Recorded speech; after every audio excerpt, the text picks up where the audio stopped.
Good evening, my fellow Americans. We don't have a final declaration of victory yet, but the numbers tell us it's clear, tell us a clear and convincing story. We're going to win this race. Just look at what has happened since yesterday. 24 hours, we were behind in Georgia. Now we're ahead, and we're going to win that state. 24 hours ago, we were behind in Pennsylvania, and we are going to win Pennsylvania. And now we're ahead, but we're winning in Arizona, we're winning in Nevada, and in fact, our lead just doubled in Nevada. We're on track to over 300 electoral college votes. And look at the national numbers. We're going to win this race with a clear majority of the nation behind us. We've gotten over 74 million votes. Let me repeat that, 74 million votes. That's more than any presidential ticket has ever gotten in the history of the United States of America. And our vote total is still growing. We're beating Donald Trump by over 4 million votes.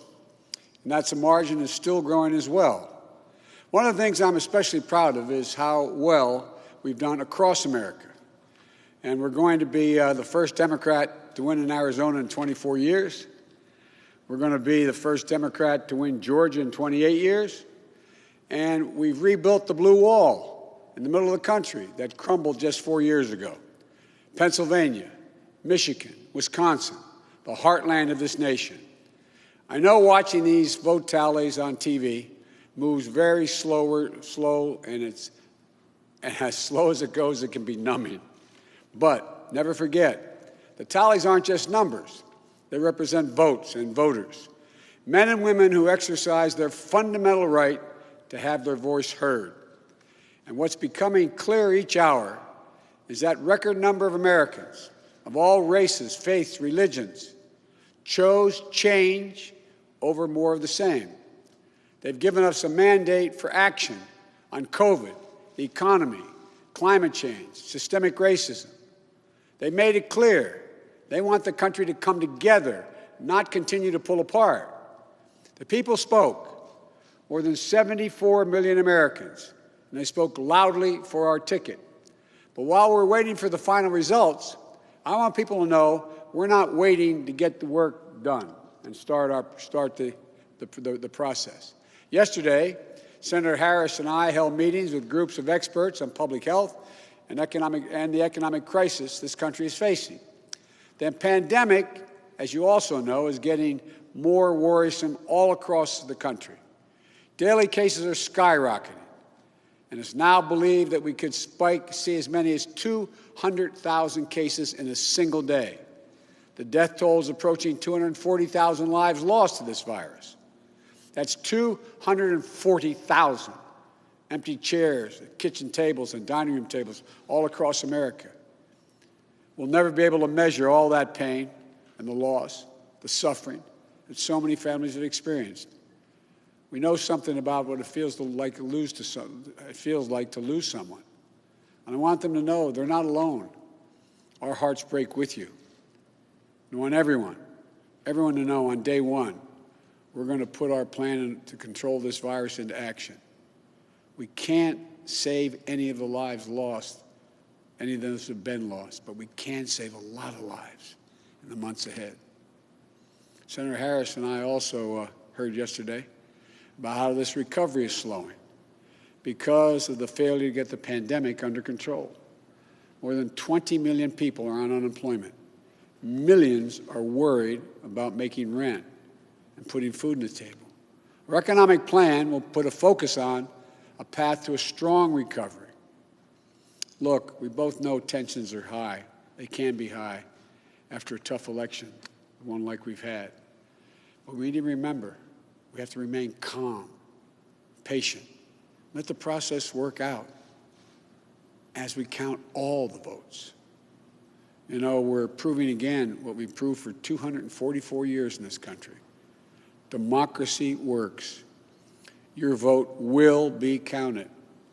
I don't care how hard people try to stop it. I will not let it happen. The people will be heard. Our journey is toward a more perfect union, and it keeps moving on. In America, we hold strong views. We have strong disagreements, and that's okay. Strong disagreements are inevitable in a democracy, and strong disagreements are healthy. They're a sign of a vigorous debate, of deeply held views. But we have to remember, the purpose of our politics isn't total, unrelenting, unending warfare. No, the purpose of our politics, the work of the nation, isn't to fan the flames of conflict, but to solve problems, to guarantee justice, to give everybody a fair shot, and to improve the lives of our people. We may be opponents, but we're not enemies. We're Americans. No matter who you voted for, I'm certain of one thing. The vast majority of almost 150 million Americans who voted, they want to get the vitriol out of our politics. We're certainly not going to agree on a lot of issues, but at least we can agree to be civil with one another. We have to put the anger and the demonization behind us. It's time for us to come together as a nation to heal. It's not going to be easy, but we have to try. My responsibility as president will be to represent the whole nation. And I want you to know that I'll work as hard for those who voted against me as those who voted for me. That's the job. That's the job. It's called the duty of care for all Americans. We have serious problems to deal with, from COVID to the economy to racial justice to climate change. We don't have any more time to waste on partisan warfare.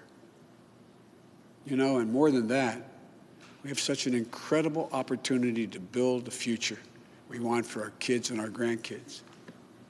I've said many, many times, I've never been more optimistic about the future of this nation. There is no reason we can't own the 21st century. We just need to remember who we are. This is the United States of America.